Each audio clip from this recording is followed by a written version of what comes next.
Hello everyone and welcome to economics on the move. अब next lecture पे आ रहे हैं। नेक्स्ट लेक्चर हमको जो कि बैंकिंग पे हमको बात करना है, डिटेल डिस्कशन करना है। सो डियर स्टूडेंट, ये लेक्चर थोड़ा लंबा होने वाला है। आप पेशेंस रखिए और इस वीडियो को एंड तक देखिएगा। इसमें बहुत इंपॉर्टेंट टॉपिक, वो सारे टॉपिक जो आपके एग्जामिनेशन के पॉइंट ऑफ व्यू से बहुत इंपॉर्टेंट है, वो सारे टॉपिक्स को मैं यहाँ पे कवर करने का शुरू करूंगा। So without wasting any further time, let's talk about the banking in a detail. तो सबसे पहले अगर हम बात करें और समझने की कोशिश करें कि ये बैंक होते क्या हैं। बैंक असल में एक तरीके के फाइनेंशियल इंस्टीट्यूशंस होते हैं और जिनका काम होता है लोगों से डिपॉजिट्स एक्सेप्ट करना, उनको लोन देना और इन्वेस्टमेंट करना with the aim of earning profit. इनका मकसद obviously at the end of the day क्या होता है? At the end of the day इनका जो मकसद होता है वो प्रॉफिट होता है। अगर कमर्शियल बैंक के फंक्शंस की बात करें तो पूरी तरीके से इनके फंक्शंस को एक्चुअली हम दो पार्ट में डिवाइड करते हैं।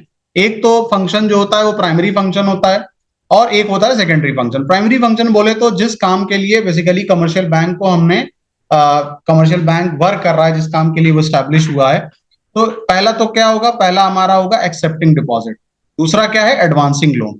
देखिए, सबसे पहला काम जिसके लिए कमर्शियल बैंक वर्क करता है, जिसके लिए स्टेबल होता है, जिसके लिए स्टैब्लिश होता है, वो होता है डिपॉजिट। यानी कॉमन कस्टमर जो होते हैं वो बैंकों के पास पहुंचते हैं और बैंकों के पास पहुंच के वो क्या करते हैं? अपने पैसे को डिपॉजिट करते हैं। ये सबसे पहला और सबसे इंपॉर्टेंट और सबसे प्राइमरी वर्क होता है बैंक का। दूसरे फंक्शंस पे अगर हम बात करें तो दूसरा फंक्शन क्या होता है? दूसरा फंक्शन होता है एडवांसमेंट ऑफ लोन। यानी कमर्शियल बैंक जो होते हैं वो कॉमन पब्लिक को क्या देते हैं? कॉमन पब्लिक को लोन ऑफर करते हैं। यानी ये दोनों क्या हो गया? These two are basically the primary function of the commercial bank. Now let's talk about the secondary function. अब सेकेंडरी फंक्शन क्या होते हैं? सेकेंड लेवल पे इनके क्या फंक्शन है? तो सेकेंडरी फंक्शन क्या होता है? जैसे मान लीजिए ओवरड्राफ्ट फैसिलिटी।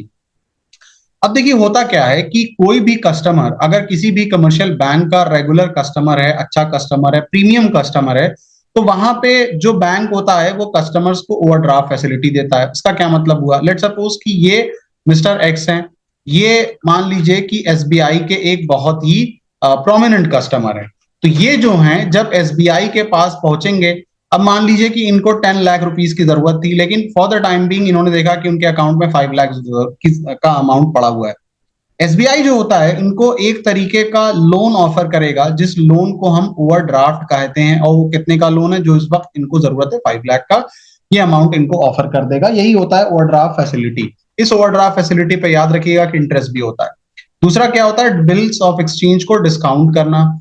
यानी क्लास 11th में अकाउंटेंसी में आपने पढ़ रखा है कि बिल ऑफ एक्सचेंज होता क्या है, जिसमें आपका एक ड्रॉवर होता है, एक ड्रॉई होता है, तो उसमें बिल रिसीवेबल होता है और बिल पेबल होता है। तो बिल रिसीवेबल लेके जाया जाता है बैंक के पास, वहां से टाइम से पहले अगर पैसा विड्रॉ कर लिया जाए तो वो डिस्काउंटिंग होता है बिल ऑफ एक्सचेंज का। थर्ड क्या होता है? Purchase and sale of foreign exchange. हमारा कमर्शियल बैंक जो होता है वो फॉरेन एक्सचेंज रिजर्व यानी विदेशी मुद्रा भंडार को खरीदता भी है, बेचता भी है। लॉकर फैसिलिटी, यानी आप अपने घर में रखी हुई ज्वेलरी, अपने घर में रखे हुए जो इंपॉर्टेंट पेपर्स होते हैं, उसके अलावा कुछ भी एसेंशियल आइटम, वैल्यूएबल एसेट्स जो होती हैं, उन वैल्यूएबल एसेट्स को आप बैंक में डिपॉजिट कर सकते हैं। बैंक उस पर सर्टेन अमाउंट ऑफ चार्जेस लेता है। उसके बाद होता है ट्रैवलर्स चेक। अब देखिए, ट्रैवलर्स चेक का क्या मतलब होता है? कोई बंदा इंडिया से यूएस अगर मूव कर रहा है, ठीक है ना, इंडिया से अगर यूएस मूव कर रहा है, तो अब एक तरीका तो ये है कि वो बहुत सारा इंडियन रुपीज ले जाए, या फिर एक तरीका है कि वो डॉलर ले जाए। तीसरा तरीका होता है कि वो एक ट्रैवलर चेक लेके चला जाता है। ट्रैवलर चेक में होता क्या है कि बैंक जो होता है ट्रैवलर चेक बना के कस्टमर को दे देता है, और ये कस्टमर जब यूएस जाएगा तो उस एग्जैक्ट बैंक की ब्रांच पे, जैसे मान लीजिए कि एसबीआई से उसने ट्रैवलर चेक बना लिया, तो एसबीआई बता देगा कि आप न्यूयॉर्क या वॉशिंगटन की उस एसबीआई ब्रांच पे चले जाइएगा, वहां पे आप इस चेक को दीजिएगा और उस चेक के बदले वो बैंक जो होगा वो यूएस डॉलर में उनको अमाउंट दे देगा। इसमें मकसद क्या है? मकसद ये है कि आपको लार्ज अमाउंट ऑफ कैश को कैरी करने की जरूरत नहीं, एक single piece of paper in the form of traveller cheque को लेके जाओगे तो आपका काम हो जाएगा। अब आगे बढ़ते हैं। आगे क्या है? मनी क्रिएशन और क्रेडिट क्रिएशन। देखिए, हमने अभी लास्ट वीडियो में ये बात पढ़ी कि कमर्शियल बैंक जो होती है वो लोगों से पैसे को डिपॉजिट्स करती है, ये प्राइमरी काम होता है, और लोगों को लोन भी ऑफर करती है। लेकिन सवाल ये है कि कमर्शियल बैंक जो होते हैं कुछ लिमिटेड अमाउंट ऑफ मनी से पैसे बैंक को स्टार्ट करते हैं, तो वो कैसे बहुत लार्ज सम ऑफ मनी बना लेते हैं, यहाँ पे ये समझने वाली बात है। तो यहाँ पे क्या है कि मनी क्रिएशन और क्रेडिट क्रिएशन की अगर हम बात करें तो ये समझने वाली बात है कि इससे बेनिफिट क्या है या फिर मनी कैसे क्रिएट होती है, कैसे कमर्शियल बैंक क्रेडिट क्रिएट करते हैं। Through the process of money creation commercial banks are able to create credit which is in far excess of the initial deposits। ठीक है ना। तो अब देखिए कि मनी क्रिएशन के प्रोसेस से जो हमारा कमर्शियल बैंक होता है वो बहुत लार्ज सम ऑफ मनी को बना लेता है, जो सम ऑफ मनी उसके इनिशियल डिपॉजिट से कई ज्यादा होती है। यानी ऑब्वियस सी बात है कि जो बात मैंने बोला कि कमर्शियल बैंक जो होगा वो एक लिमिटेड अमाउंट ऑफ मनी से बैंकिंग के प्रोसेस को स्टार्ट करता है, लेकिन वो पैसे से पैसे की बनाने की जो प्रक्रिया होती है उससे बहुत लार्ज सम ऑफ अमाउंट को बना लेती है। लेकिन उस प्रोसेस को समझने से पहले हमें दो चीजों को ध्यान में रखना पड़ेगा। दो अजम्पशंस हैं, दो अजम्पशंस को अगर हम रखेंगे तो आगे का कंसेप्ट हमको बहुत अच्छे से समझ में आएगा। देखिए पहली बात क्या है कि जो हमारी इंटायर कमर्शियल बैंकिंग सिस्टम है, पहला अजम्पशन है उसको हम मान लेते हैं कि एक बैंक, यानी ये जो बहुत सारे दुनिया भर के बहुत सारे ऐसे बैंक है, बहुत सारे बैंक है, हम ये मान लेते हैं कि सिर्फ एक सिंगल बैंक है, सिंगल बैंक, और उसके अलावा कोई बैंक नहीं है। उसके अलावा जितने भी रिसीट्स और पेमेंट, यानी जो भी पैसा आ रहा है और जो भी पेमेंट हो रहा है, ठीक है ना, वो क्या है, उसको बैंकिंग प्रोसेस के थ्रू उसको किया जा रहा है। यानी all the payments are made through cheque, यानी जितने भी पेमेंट हो रहे हैं वो कैसे हो रहे हैं, वो आपके चेक के थ्रू हो रहे हैं। और जितनी भी रिसीट्स हैं, यानी जितना भी पैसा आ रहा है वो डायरेक्टली कहां डिपॉजिट हो रहा है, डायरेक्टली वो बैंक में डिपॉजिट हो रहा है। ये बात बहुत अच्छे से समझ लीजिए कि ये दो अजम्पशंस हैं, वो अजम्पशंस अगर समझ में आ जाएंगे तो आगे की बात बहुत इजी समझ में आएगी। अच्छा, अब देखिए यहां पे हम ये मानते हैं कि जो शुरुआत हो रही है वो 1,000 रुपए से हुई है, यानी बैंक का इनिशियल अमाउंट जो है 1,000 रुपीज है। अब देखिए एक बात और मैं यहाँ पे बताते चलता हूं कि जैसे जो बैंक के पास जो वेल्थ होती है, ठीक है ना, बैंक उस पैसे को सिर्फ और सिर्फ विड्रॉल पर्पस के लिए नहीं रखता है। यानी आपने अकाउंट ओपन कराया, अब उस अकाउंट को जब ओपन कराया है तो बैंक में लेट सपोज की 10 लाख रुपीस पड़ा हुआ है, तो ऐसा नहीं है कि बैंक इंतजार करेगा कि भाई ये सारे लोग कस्टमर आएंगे और पैसा विड्रॉ करके ले जाएंगे, बल्कि हमको पता है कि भाई बैंक काम कर रहा है तो उसके दुनिया भर के जो एक्सपेंडिचर्स होते हैं और वो एक्सपेंडिचर्स को मेंटेन कैसे किया जाएगा, तो वो मेंटेन को करने के अपने एक प्रोसेस होता है, उसका अपना एक तरीका होता है। यानी बैंक जो होता है वो बिना प्रॉफिट का रन नहीं कर सकता, ये बात तो क्रिस्टल क्लियर होनी चाहिए, चाहे वो पब्लिक सेक्टर बैंक क्यों ना हो। अब देखिए हमने ये मान लिया, अच्छा तो मैं ये बात बता रहा था कि विड्रॉल होगा। दूसरा तरीका जो होता है, बैंक हमेशा जो पैसा होता है उसको रिवॉल्विंग मोड पे रखता है। इस मोड पे रखता है रिवॉल्विंग, ताकि रिवॉल्व होता रहे पैसा। अब जब रिवॉल्व होने की अगर हम यहाँ पे बात कर रहे हैं, यानी रिवॉल्विंग मोड की बात कर रहे हैं, रिवॉल्व होने की बात कर रहे हैं, तो यहाँ पे एक अहम समझने वाली बात यह कि बैंक जो है लगातार लोन सैंक्शन करता रहता है, लगातार लोन सैंक्शन करता रहता है, क्योंकि लोन ही जब सैंक्शन करेगा तो उसी से वो पैसा बनाता है। अब देखिए डिटेल में समझते हैं। हमने ये माना है कि 1,000 रुपया बैंक के पास क्या था, इनिशियल डिपॉजिट था, उस 1,000 में CRR 10% था। यानी बैंक जो होता है वो अपने टोटल पैसे, जो टोटल डिपॉजिट होता है उसका जो सर्टन अमाउंट होता है, वो सर्टन अमाउंट आपका रिजर्व के फॉर्म में रखता है, ठीक है ना। तो रिजर्व के फॉर्म में इसलिए रखता है ताकि अगर पैसा विड्रॉ करने की बात आ गई, कस्टमर्स आ गए पैसा विड्रॉ करने के लिए, तो उसी रिजर्व में से पैसा दे दिया जाएगा। तो मान लीजिए कि हमने ये माना कि अच्छा ये कस्टमर कैसे मानता है, बैंक सॉरी कैसे मानता है, ये बैंक का अपना एक्सपीरियंस होता है। बैंक को पता होता है कि नॉर्मल सीजन चल रहा है तो कितना रिजर्व रखना है, शादियों का सीजन चल रहा है तो कितना रिजर्व रखा है, फेस्टिविटी या फेस्टिवल का सीजन आ गया तो फुटफॉल ज्यादा हो जाएगा तो 10% की जगह 20% रिजर्व रख लेंगे। तो यहाँ पे क्या है, तो डिपॉजिट जो है वो 1,000 है, 1,000 का 10% यानी 100 रिजर्व के फॉर्म में रख लिया है। तो बैंक ने वापस 900 किसको दे दिया है, वापस उठा के लोन बांट दिया है। अब यहां से बात को समझते हैं, पीछे मैं चला जाता हूं।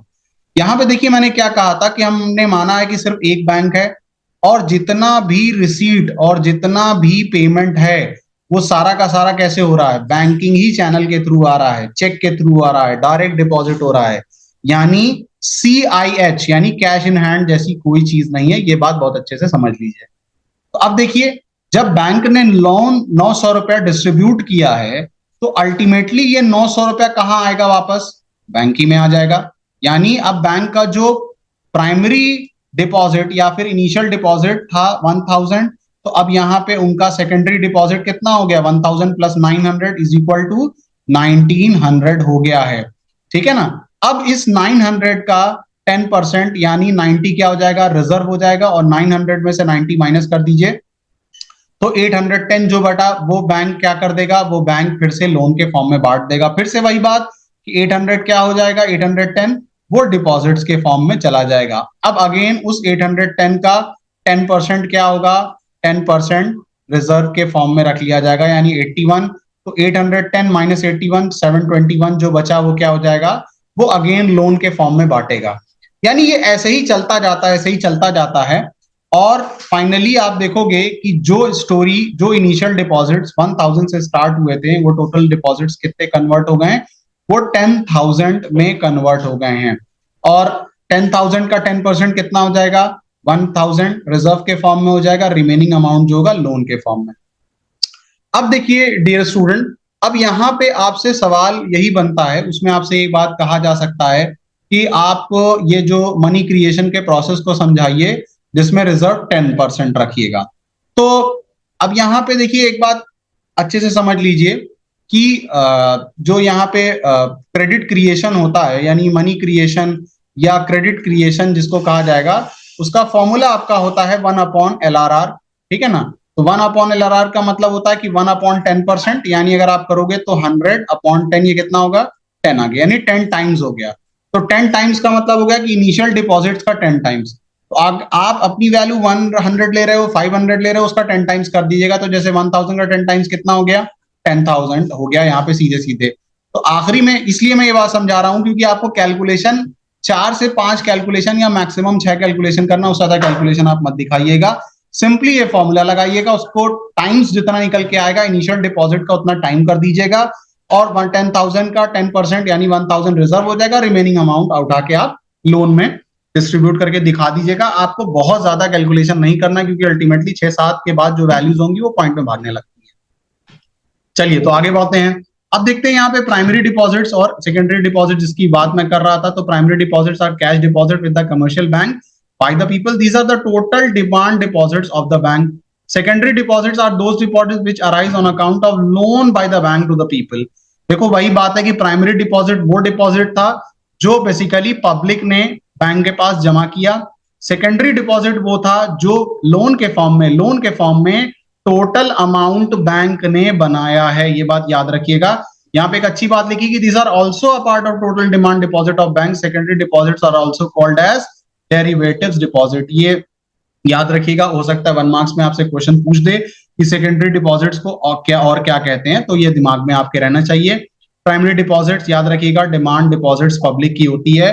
डिमांड डिपॉजिट्स को डिमांड डिपॉजिट इसलिए कहते हैं, और क्या कहते हैं, इसको हम चेकेबल डिपॉजिट्स भी कहते हैं। क्यों चेकेबल डिपॉजिट? क्योंकि किसी भी बैंक जिसमें आपका बैंक अकाउंट है, आप वहां पे पहुंचिए, चेक काटिए और पैसा विड्रॉ कर सकते हो। On demand, you can withdraw the amount of money which you have deposited in the bank. Primary deposits indicate the saving of the depositor with the bank, whereas secondary deposit indicate borrowing of depositors from the bank. Primary deposit क्या है? ये indicate करती है कि वो पैसा जो depositors ने बैंक के पास रखा है, ठीक है ना। और सेकेंडरी डिपॉजिट ये इंडिकेट करती है borrowing of depositors from the bank, यानी डिपॉजिटर्स ने जो बोरो किया है बैंक से वो बताती है। याद रखिए कि ये क्वेश्चन बन सकता है कि सेविंग ऑफ डिपॉजिटर्स किसका पार्ट होता है। Always remember it is a part of primary depositors. Borrowing of depositor किसका पार्ट होता है? सेकेंडरी डिपॉजिट का पार्ट होता है।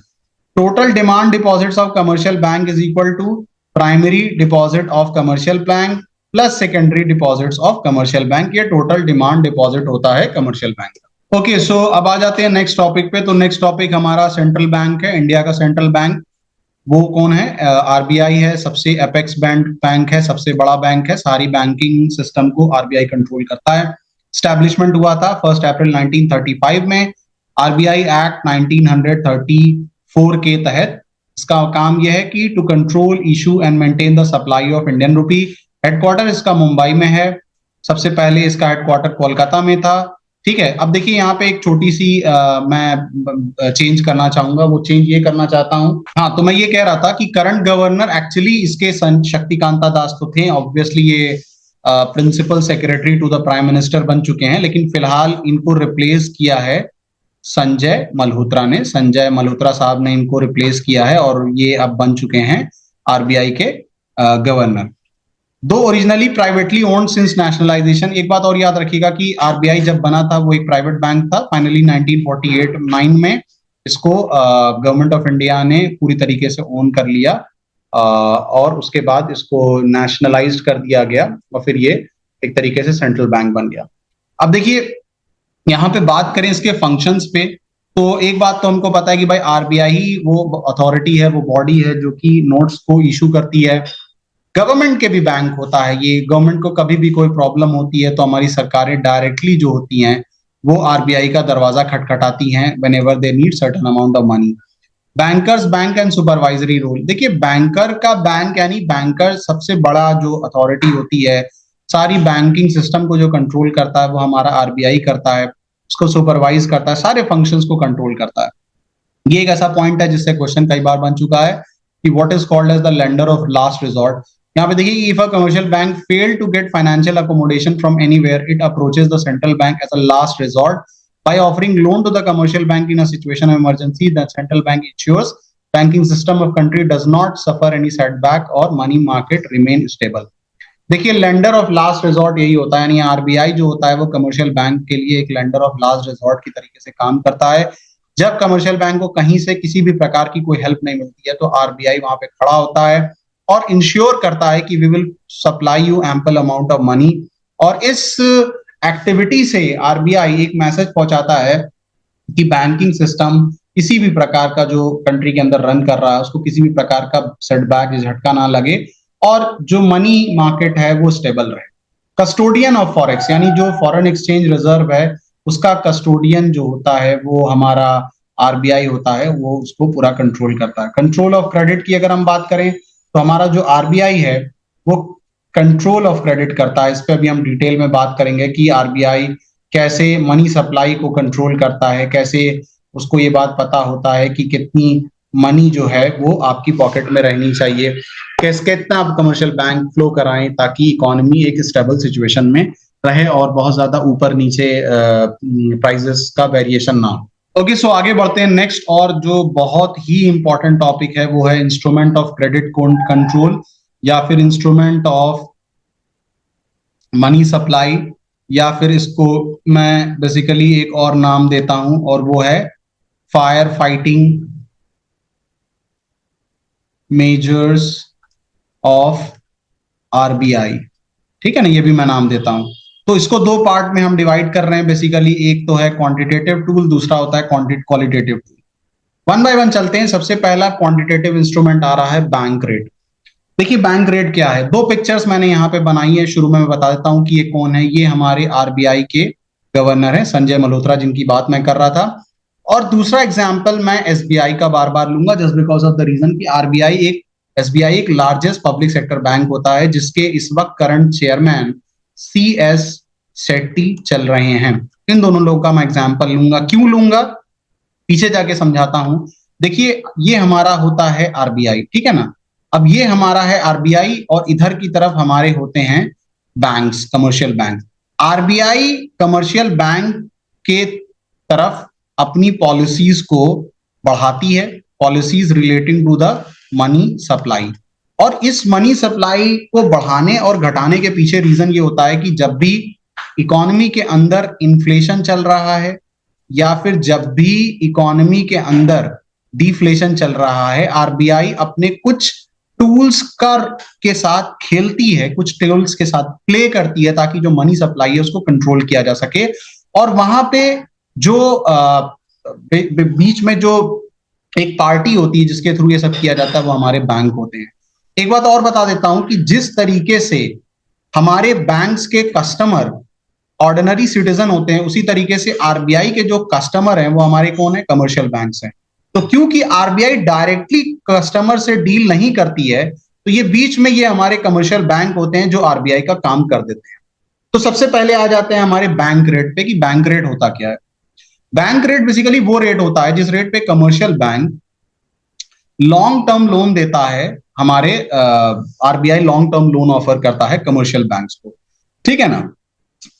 जैसे मान लीजिए कि ये हमारे आरबीआई हैं, ये लोन ऑफर करने के लिए तैयार हैं, किसको, एसबीआई को, और एसबीआई को उसके ऊपर जो है इंटरेस्ट पे करना होगा। अब देखिए यहाँ पे ये जो मैं इंटरेस्ट यहाँ पे ले रहा हूं ये बिल्कुल करंट टाइम का है। करंट टाइम बोले तो आज जो तारीख है वो तारीख है आपकी 26 फरवरी 2025, इसके हिसाब से मैं ले रहा हूं जो आरबीआई की वेबसाइट से हमको पता चला है।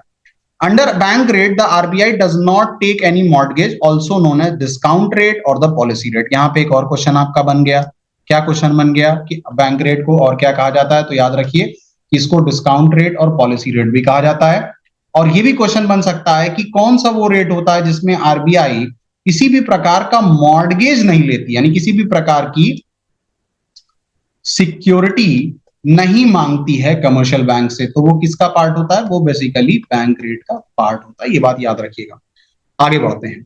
अब देखिए आपसे क्वेश्चन जो यहां पे बनता है वो यही बनता है कि अगर इन्फ्लेशन हो रहा है उसको कंट्रोल करना है तो उस केस में आरबीआई क्या करता है, या फिर आरबीआई अगर बैंक रेट को इंक्रीज करता है तो उसका क्या इंपैक्ट पड़ता है।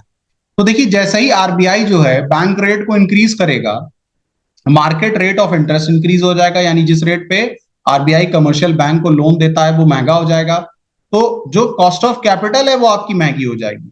और कॉस्ट ऑफ कैपिटल जब महंगी हो जाएगी तो आपको पता है कि महंगा सामान तो खरीदने के लिए तो कोई तैयार नहीं होता है, यानी जो हमारा कमर्शियल बैंक होगा वो कहेगा भैया हमें लोन नहीं चाहिए, और अब कम कमर्शियल बैंक आएंगे लोन लेने, और जैसा ही होगा वो क्या होगा, वहां पे मनी सप्लाई फॉल कर जाएगी और आपका जो इन्फ्लेशन है वो कंट्रोल में हो जाएगा। यानी ये जो पैसा है जो बहुत तेजी से इंक्रीज हो रहा है, प्राइसेस जो बहुत तेजी से इंक्रीज हो रही है, ये डाउन हो जाएगी, इसमें कंट्रोल आ जाएगा।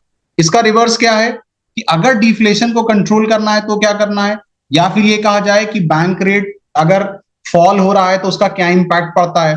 तो देखिए बैंक रेट को फॉल कराओगे आप तो रेट ऑफ इंटरेस्ट आपका फॉल कर जाता है, आपकी जो कैपिटल है जिसको बोरो करना है आरबीआई से, कमर्शियल बैंकों को जो बोरो करना है वो सस्ती हो जाएगी, सस्ता सामान होगा, डिमांड बढ़ जाएगी, डिमांड बढ़ेगी तो supply in money supply increase करेगी, जो इकोनॉमी बिल्कुल एक डोरमेंट सिचुएशन में चली गई है, एकदम बिल्कुल जिसको मैं हिंदी में कहूं तो बिल्कुल सुस्त पड़ गई है, वो उस सुस्ती से बाहर आ जाएगी और वापस इकोनॉमी अपने उस पहिए पे वापस आ जाएगी और इकोनॉमी कहीं ना कहीं धीमे धीमे आगे बढ़ने लगेगी। नेक्स्ट आ जाते हैं, नेक्स्ट इंस्ट्रूमेंट क्या है, रेपो रेट। रेपो रेट क्या होता है ये बहुत इंपॉर्टेंट है, ये बात याद रखिएगा। और अक्सर आप देखते होंगे कि न्यूज़पेपर्स और बाकी जगहों पे जो चर्चा होता है वो रेपो रेट का ही होता है, तो इसको रीपर्चेज एग्रीमेंट भी बोला जाता है। In repo rate RBI lends money to the bank against security for a shorter term only, usually when there is an liquidity crunch in the economy, usually the repo rate is lower than the bank rate. अब देखिए यहां पे देखिए कि अगर हम देखें तो इस वक्त रेपो रेट जो मेरा जो मैंने डेटा देखा उस पर 6.2 कह रहा है। अब देखिए इसमें क्या होगा, इसमें होगा क्या कि यहाँ पे आरबीआई ने मनी प्रोवाइड कर दिया है और उस प्रोवाइड करने के बदले हमारे एसबीआई के चेयरमैन ने आरबीआई के गवर्नर संजय मल्होत्रा को एक तरीके से सिक्योरिटी प्रोवाइड किया है। अब इस सिक्योरिटी की प्रोवाइड करने की बिहाफ पे कहीं ना कहीं कमर्शियल बैंक को ये लोन ऑफर किया गया है 6.25 के हिसाब से, ठीक है ना। ये शॉर्ट टर्म लोन होता है, याद रखिएगा। अब यहाँ पे देखते हैं कि ये क्या है, वही सेम बात की रेपो रेट अगर इंक्रीज कर रहा है तो लोन आपका कॉस्ट ऑफ कैपिटल महंगा होगा, महंगा सामान है तो डिमांड गिरेगी, डिमांड गिरेगी तो जो मनी सप्लाई है वो फॉल कर जाएगी, और मनी सप्लाई जो फॉल करेगी तो जो हमारा इन्फ्लेशन है यानी ये जो प्राइजेस ऑफ कमोडिटी हैं जो इंक्रीज कर रही हैं वो कहीं ना कहीं नीचे खींच के आ जाएंगे। उसके अपोजिट अगर हम बात कर लें कि फॉल इन रेपो रेट की बात करें कि रेपो रेट अगर फॉल कर जाता है तो रेपो रेट जैसे ही फॉल करेगा हमारी कॉस्ट ऑफ कैपिटल जो है, जो हमारा पैसा है वो अब थोड़ा सा इजी हो जाएगा, थोड़ा सा चीप हो जाएगा, ठीक है ना। तो rise in demand for credit, credit की जो डिमांड होगी वो इंक्रीज कर जाएगी, और इसका क्या इंपैक्ट पड़ेगा, इसका इंपैक्ट पड़ेगा कि जो सप्लाई ऑफ मनी है वो बहुत ज्यादा इंक्रीज कर जाएगी, और इससे क्या निकल के आएगा, इससे जो हमारा डिफ्लेशन है कंट्रोल हो जाएगा, यानी इकोनॉमी जो एकदम आप एक तरीके से समझ लीजिए कि बिल्कुल अपनी बहुत ही बुरी स्थिति में, जिसको अगर मैं कहूं तो बेसिकली जो डोरमेंट वर्ड मैं यूज कर रहा हूं, ठीक है ना, डोरमेंट वाली सिचुएशन में पहुंच जाएगी, कहीं ना कहीं उससे निकल के और वापस एक अपसाइड गोइंग सिचुएशन में आ जाएगी। अब देखिए यहाँ पे अगली टॉपिक, अगर हम रेपो रेट का उल्टा बात करें तो क्या होता है, रिवर्स रेपो रेट। अब रिवर्स रेपो रेट में क्या होता है कि देखिए, एक तरफ तो हमने क्या देखा, एक तरफ तो हमने ये देखा है कि रेपो रेट में हमारे कमर्शियल बैंक को आरबीआई जो होता है वो सर्टेन अमाउंट ऑफ मनी देता है, लेकिन उसके बदले जो होता है हमारे कमर्शियल बैंक को सिक्योरिटीज जमा करनी पड़ती हैं। रिवर्स रेपो रेट में उल्टा हो जाता है, यहां पे हमारा जो कमर्शियल बैंक हो जाता है वो आरबीआई को अपने एक्सेस पैसे को जमा कर देता है। The rate at which RBI accept deposit from the commercial bank when the reverse repo rate is increase, it incentivizes commercial bank to park more fund with the central bank. इसका क्या मतलब हुआ, इसका मतलब हुआ कि देखिए अब यहाँ पे क्या है कि यहाँ पे एसबीआई को ये ऑफर दिया गया है आरबीआई के द्वारा कि भाई आपके पास जो भी एक्स्ट्रा पैसा पड़ा हुआ है वो हमको लाके सबमिट कर दीजिए और we will pay you a high interest. इस वक्त जो इंटरेस्ट चल रहा है 3.35, ठीक है ना। तो इसका मतलब ये है कि आप अननेसेसरी यहां वहां पैसा मत दीजिए, बल्कि ला के पैसा हमारे पास जमा करिए, deposit in the RBI, fund को डिपॉजिट करिए और we will pay you a good amount of money, हम आपको अच्छा पैसा देंगे। हमारा कमर्शियल बैंक ये सोचता है कि भाई कस्टमर को देने से बेहतर है कि अगर आरबीआई अच्छा पे कर रहा है वहीं जमा कर दो। Eight the end of the day हमें तो चाहिए इंटरेस्ट, चाहे कस्टमर से मिले चाहे आरबीआई से मिले। ओके, तो देखिए वही बात जो मैं कह रहा था, आगे बढ़ते हैं। अब देखिए दो बातें हैं यहाँ पे कि अगर रिवर्स रेपो रेट जो है वो फॉल कर जाए तो क्या होगा। तो रिवर्स रेपो रेट अगर फॉल कर जाता है तो less fund are parked by commercial bank with RBI. अब देखिए जैसे मान लीजिए कि 3.35% अभी चल रहा है, उससे नीचे आ गया और 3.05% आ गया, तो इससे क्या होगा, इससे क्या होगा कि कमर्शियल बैंक आरबीआई के पास लेस अमाउंट डिपॉजिट करेंगे। अच्छा, उसका क्या इंपैक्ट पड़ेगा कि कमर्शियल बैंक ज्यादा पैसा देंगे, लोगों को बांटेंगे, सप्लाई ऑफ मनी इंक्रीज करेगी और डिफ्लेशन जो है वो कंट्रोल हो जाएगी। क्वेश्चन आपसे ये पूछता है कि भाई आरबीआई जो है, how RBI can use the instrument of reverse repo rate so as to control the deflation. तो उसमें आपको यही बताना है कि आरबीआई जो है रिवर्स रेपो रेट को फॉल करा दे, जिसकी वजह से कमर्शियल बैंक को बहुत ज्यादा ये अंदर से अच्छी फीलिंग नहीं आएगी और कमर्शियल बैंक अपने पैसे का बड़ा पोर्शन जो होगा वो पब्लिक को उठा के लोन बांट देगी, कम पैसा आरबीआई के पास रखेगी। और जब ज्यादा पैसा कमर्शियल बैंक लोन के फॉर्म में बांट देंगे तो उनके पास कम पैसा बचेगा, सप्लाई ऑफ मनी इकोनॉमी के अंदर बहुत तेजी से स्टार्ट हो जाएगी और डिफ्लेशन कंट्रोल हो जाएगी। दूसरा है rise in reverse repo rate. अगर रिवर्स रेपो रेट बढ़ जाए तो कि कमर्शियल बैंक अपना ज्यादा से ज्यादा पैसा कहां डिपॉजिट करने लगेंगे, आरबीआई के पास डिपॉजिट करने लगेंगे। उससे कमर्शियल बैंकों के पास बहुत कम पैसा बचेगा और जब कम पैसा बचेगा तो सप्लाई ऑफ मनी डिक्रीज होगी, ऑटोमेटिकली जो आपकी इन्फ्लेशन है वो कंट्रोल हो जाएगी। Okay, next is the CRR. ये बहुत इंपॉर्टेंट होता है। सीआरआर मतलब होता है cash reserve ratio, refer to the minimum percentage of banks total deposit required to be kept with the RBI. देखिए reserve bank of India commercial bank से ये बात कहता है कि आप अपने पैसे का कुछ अमाउंट जो होता है वो रिजर्व के फॉर्म में मेंटेन करिए। क्यों मेंटेन करिए, इमरजेंसी के लिए, कि अगर किसी भी प्रकार की इमरजेंसी आ जाए, या फिर एक वर्ड यहां पे दिया जाता है कि to save the bank from bank run, to save the bank from bank run. ये इसलिए आरबीआई कमर्शियल बैंकों से ये कहती है कि भाई सीआरआर के फॉर्म में पैसा मेंटेन करो, वो जरूरी है तुम्हारे लिए। तो देखिए यहाँ पे क्या है कि banks are advise to keep this amount for 15 working days as a reserve. 15 दिनों तक इस अमाउंट को, एसबीआई को 15 दिनों तक अपने बैंक में एक कोने में रख देना है। सबसे इंपॉर्टेंट बात ये होती है कि सीआरआर का पैसा जो होता है वो लोन के फॉर्म में नहीं यूटिलाइज किया जाता है, वो सिर्फ और सिर्फ इमरजेंसी के लिए ऐसे ही कोने में पड़ा रहता है। आज के टाइम में सीआरआर अगर आप देखोगे तो 4% के हिसाब से चल रहा है। अब देखिए अगर सीआरआर इंक्रीज हो जाए तो क्या होगा, सीआरआर अगर इंक्रीज हो जाएगा तो बैंकों को अपना ज्यादा पैसा रिजर्व में रखना पड़ेगा। यानी बैंक ज्यादा पैसा जब रिजर्व में रखेंगे तो उनके पास पैसा बचेगा नहीं, लोन दे नहीं पाएंगे, कमर्शियल बैंक की जो लेंडिंग कैपेसिटी है वो फॉल कर जाएगी, इन्फ्लेशन कंट्रोल हो जाएगा। अगर सीआरआर को फॉल करा दिया जाए तो अब जो कमर्शियल बैंक है वो अपना ज्यादा पैसा जो होंगे वो रिजर्व के फॉर्म में नहीं रखना होगा, और इससे क्या होगा, जो आपकी मनी सप्लाई है वो आपकी तेजी से इंक्रीज कर जाएगी, और जब तेजी से इंक्रीज करेगी तो डिफ्लेशन जैसे इश्यूज पे कंट्रोल हो जाएगा। आगे बढ़ते हैं। एसएलआर। एसएलआर का मतलब क्या होता है? Statutory liquidity ratio. It refers to the minimum percentage of bank total deposit which is to be kept with RBI in the form of cash, in the form of gold and RBI approved security। देखिए तीन form में यहाँ पे RBI जो होती है वो commercial banks को एक तरीके से इंस्ट्रक्शन देती है, यानी either you need to keep the money in the form of cash or gold or RBI approved security, यानी आरबीआई बाकायदा बताती है कि किस कंपनी के फाइनेंशियल पेपर्स को आपको खरीदना है, उस फॉर्म में आपको ये मेंटेन करना होगा, ठीक है ना। इस टाइम जो है वो आपका तकरीबन 18% एसएलआर चल रहा है आज की डेट में। तो एक तरफ तो सीआरआर के फॉर्म में भी बैंक पैसे को मेंटेन करते हैं, जो ये लास्ट टॉपिक अभी हमने देखा है, और दूसरी तरफ जो होता है वो कैश, गोल्ड या आरबीआई अप्रूव्ड सिक्योरिटीज के फॉर्म में भी आरबीआई द्वारा ये इंस्ट्रक्शन दी जाती है कमर्शियल बैंकों को कि भैया आप लोग पैसा इस तरीके से भी मेंटेन करिए। Same question same answer.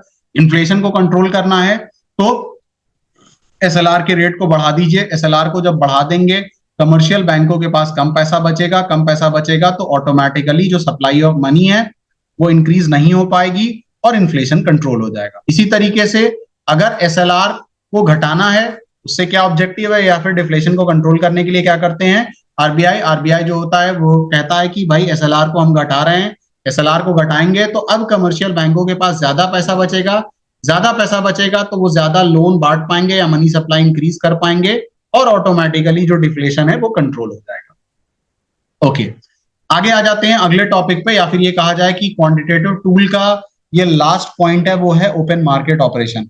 Open market operation में होता क्या है? It refers to buying and selling of government security. यहाँ पे गवर्नमेंट सिक्योरिटी को या तो खरीदा जाता है और या तो बेचा जाता है। अब ये खरीदने और बेचने का काम कौन करता है? संजय मल्होत्रा साहब करते हैं। यही परचेज करते हैं, यही सेल करते हैं कमर्शियल बैंकों को, ठीक है ना। तो by the central bank from or to the public and commercial bank, ठीक है ना। अब देखिए यहाँ पे होता क्या है, यहाँ पे होता ये है कि ये साहब जो होते हैं गवर्नमेंट सिक्योरिटीज को सेल कर देते हैं। ये सेल कब करेंगे? ये सेल तब कर देते होंगे जब ऑटोमेटिकली मनी सप्लाई बहुत ज्यादा है। तो जब सेल करेंगे तो कमर्शियल बैंक क्या करेगा?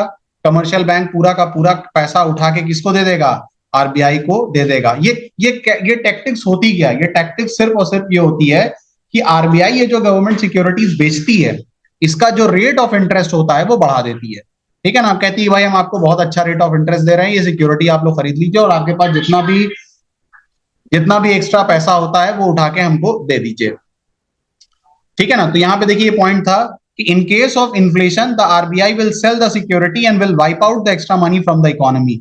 यानी यहाँ पे आरबीआई क्या करता है? आरबीआई जितना भी एक्स्ट्रा मनी होता है वो सिक्योरिटीज बेच देता है और जितना भी एक्स्ट्रा मनी होता है वो खींच लेता है। जैसे वाइपर पानी को खींच लेता है वैसे आरबीआई एक्स्ट्रा मनी को खींच लेता है। अब देखिए यहाँ पे क्या होगा, यहाँ पे आरबीआई दूसरी बार यानी संजय मल्होत्रा दूसरी बार आप क्या करेंगे? सिक्योरिटीज को परचेज करेंगे और इसके बदले क्या करेंगे? इसके बदले शेट्टी साहब को बहुत सारा कैश दे देंगे। और ये कब करते हैं? ये करते हैं डिफ्लेशन की कंडीशन में। आरबीआई गवर्नमेंट सिक्योरिटीज को परचेज करती है और बैंकों को बहुत सारा पैसा सप्लाई कर देती है ताकि बैंक जो कि कैश क्रंच की प्रॉब्लम से जूझ रहे हैं वो प्रॉब्लम वो अब ना फेस करें और बहुत सारा पैसा वो कमर्शियल बैंक जो है वो ऑर्डिनरी कस्टमर्स को पहुंचा दे ताकि जो इकोनॉमी के अंदर एक डिफ्लेशनरी सिचुएशन किया गई है उससे ओवरकम किया जा सके। अब आ जाते हैं हम लोग क्वालिटेटिव इंस्ट्रूमेंट पे बात करते हैं कि क्वालिटेटिव इंस्ट्रूमेंट क्या होता है। क्वालिटेटिव इंस्ट्रूमेंट में देखिए सबसे पहला क्या है? Margin requirement. It refers to the current value of security offered for loan and the value of loan granted. यानी जो लोन दिया जा रहा है और उस लोन के लिए जो सिक्योरिटी ली जा रही है उसके बीच में गैप कितना है। जैसे a person mortgage his house worth ₹1 crore with a bank loan of 80 crore. एक इंसान है वो 1 करोड़ की सिक्योरिटी रखता है और उसके बदले उसको 80 लाख मिलता है, तो मार्जिन रिक्वायरमेंट इस केस में क्या है, 80 लाख है। यानी ये इंडिविजुअल है, ये इंडिविजुअल शेट्टी साहब को 1 करोड़ की सिक्योरिटी दे रहा है, मॉर्गेज दे रहा है, तो शेट्टी साहब इस केस में क्या करेंगे, इस इंडिविजुअल को 80 लाख का पैसा दे देंगे। तो यहाँ पे ये जो 1 CR/80 लाख है, इसी के बारे में बात हो रहा है। अब आप समझ रहे होंगे कि भाई इसके थ्रू आरबीआई क्या अचीव करना चाहता है, आगे देख लेते हैं। अगर इन्फ्लेशनरी सिचुएशन चल रहा है तो आरबीआई मार्जिन रिक्वायरमेंट को बढ़ा देगा, यानी कहेगा कि भाई 1 करोड़ के लोन पे 90 लाख के लोन पे 90 लाख के लोन पे आप लोग जो है, सॉरी चले 80 लाख का लोन लेते हैं, 80 लाख के लोन पे अब आपको 1 करोड़ 10 लाख जो है सिक्योरिटी प्रोवाइड करना है। तो ऑब्वियस सी बात है कि एक आदमी सोचेगा कि यार 80 लाख का लोन चाहिए और उसके लिए 1 करोड़ 10 लाख सिक्योरिटी देना पड़ रहा है, तो वो कहेगा ठीक है मुझे नहीं लोन चाहिए, डिमांड जो है क्रेडिट की घट जाएगी। और उसकी वजह से क्या होगा कि fall in supply of credit by commercial bank, commercial बैंकों के पास जो है कमर्शियल बैंक वो ऑब्वियसली वो पैसा नहीं देंगे, पैसा नहीं देंगे तो क्या होगा, मनी सप्लाई घटेगा, और मनी सप्लाई जब घटेगा तो उसका डायरेक्ट इंपैक्ट क्या होगा, इन्फ्लेशन ऑटोमेटिकली कंट्रोल हो जाएगा। डिफ्लेशन कंट्रोल करना है तब क्या करना है, मनी सप्लाई को घटा दीजिए, फॉल करा दीजिए, फॉल करा दीजिए। यानी आप कहिए कि भाई 80 लाख का लोन लेना है, आओ ले लो, उसके बदले हम तुमसे सिर्फ 90 लाख का ही मॉर्गेज लेंगे। तो जब मार्जिन रिक्वायरमेंट फॉल करेगा तो उसका इंपैक्ट क्या पड़ेगा कि demand for credit will rise, यानी लोग कहेंगे यार हमको भी लोन चाहिए, हमको भी लोन चाहिए। और जब लोन की सब लोग डिमांड करेंगे तो कमर्शियल बैंक क्या कहेगा कि सप्लाई बढ़ा देगा, खूब सारा पैसा मार्केट में ले आएगा, मनी सप्लाई इंक्रीज करेगा और डिफ्लेशन ऑटोमेटिकली कंट्रोल हो जाएगा। दूसरा क्वालिटेटिव इंस्ट्रूमेंट पे अगर हम बात करें तो वो होता है rationing of credit. Rationing of credit का क्या मतलब है, it refers to fixation of credit quotas for different business activity. Rationing of credit is introduced when the supply of credit is to be checked. अब देखिए commercial bank जो है बहुत सारे सेक्टर को पैसा देते हैं, यानी इंडस्ट्री को भी दे रहे हैं, एग्रीकल्चर को भी है, ऑटोमोबाइल्स को भी है।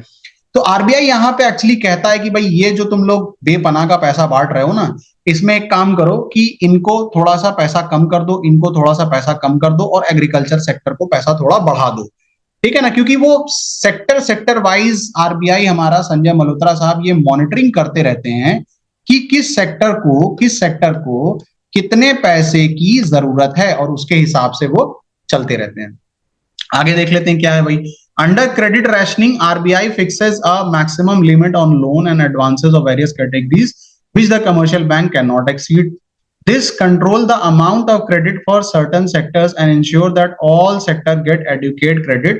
This is required for inclusive growth of all the sector. देखिए यही बात है कि सारे सेक्टर को कुछ ना कुछ पैसा मिलता रहे और सारे सेक्टर का ग्रोथ होता रहे, उसके लिए क्रेडिट रेशनिंग का सिस्टम लाया गया है।